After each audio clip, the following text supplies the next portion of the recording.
Get ready, start.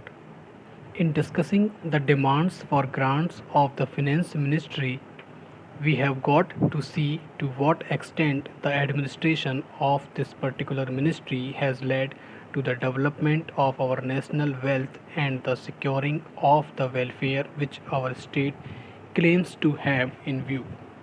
Madam, we must try to analyze very carefully the working of this particular ministry because it is not merely a department of the government, so to say, but it is the nerve center of the administration of the country. I would like first to refer to the role of foreign capital because in determining the manner in which the permission of capital issues has been granted by the particular administration. We should keep in our mind to what extent the interests of our nation have been served.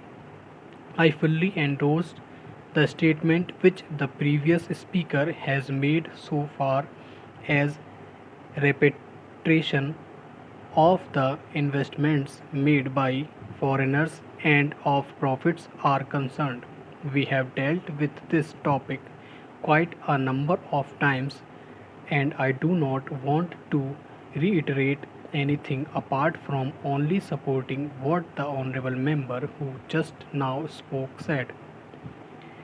I would now like to deal with the investments of foreigners in India. Madam, the government of our country accepted the proposition that in allowing foreign investment it should come in only in such industry and such form of production wherein our national investors will not come forward and in which technical skill is wanted. There is also one other factor which the industrial policy of our government of 1948 as adumbrated further in 1949 of by the Prime Minister laid down. It specifically said that the control and ownership of such concerns should, as far as possible, be in the hands of Indian nationals and the technical know-how of our country should be developed.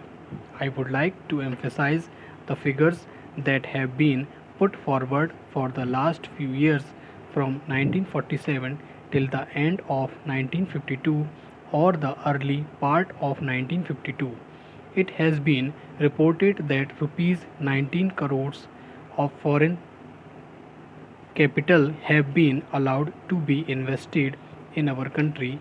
Of that, particularly more than rupees 6 crores have been allowed to be invested in managing agency and trading enterprises in our country.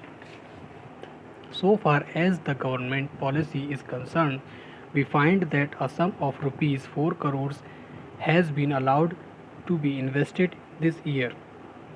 We do not know how it is to be used up. We have been told that during the period 1948-53, nearly rupees 35 lakhs have been allowed to be invested in textile machinery and generally in the textile industry. We have seen to what extent cotton and jute have been dominated by the national capital and to what extent they play the role as against the demand for them. We know further what the government is doing in regard to these industries and how the Indian counterpart in these industries are behaving. Then, why this further penetration of foreign capital? Even in regard to the expansion scheme, we find that paints shops, electric fans, and machine tools are some of the industries where the government is allowed foreign interest to establish or expand their factories. It will adversely compete with the production of the country when the indigenous producers do not find any market in this sphere. Therefore, we have got to see to what extent the capital issue has been regulated by this government and particularly by the finance department so that the national well-being of the country could be guaranteed. Then we have got to look into the fact as to how far the new industries are allowed to function. So far as the oil refineries are concerned, some of them have been established and some more are going to be established very soon. In the control of the administration, the Indians have no share.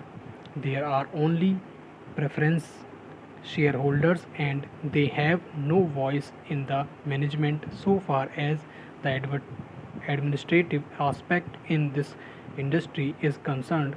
The most important part of it is the technical know how. They do not guarantee that they will train the Indians. That means they say even after 20 years we will have to face the problem of the know how in respect of the oil refineries. I do not know why the government are showing softness to for foreigners in this matter. Then we have another investment in collaboration with the Indian chemical industries for manufacture of civil explosives. Here, as far as I have gathered, only 20% is going to be Indian capital. The majority of the shares will remain with the Indian chemical industries. Nobody else has been allowed to make any investment. It would have been better if other companies and private individuals had been given an opportunity to purchase the shares. Stop.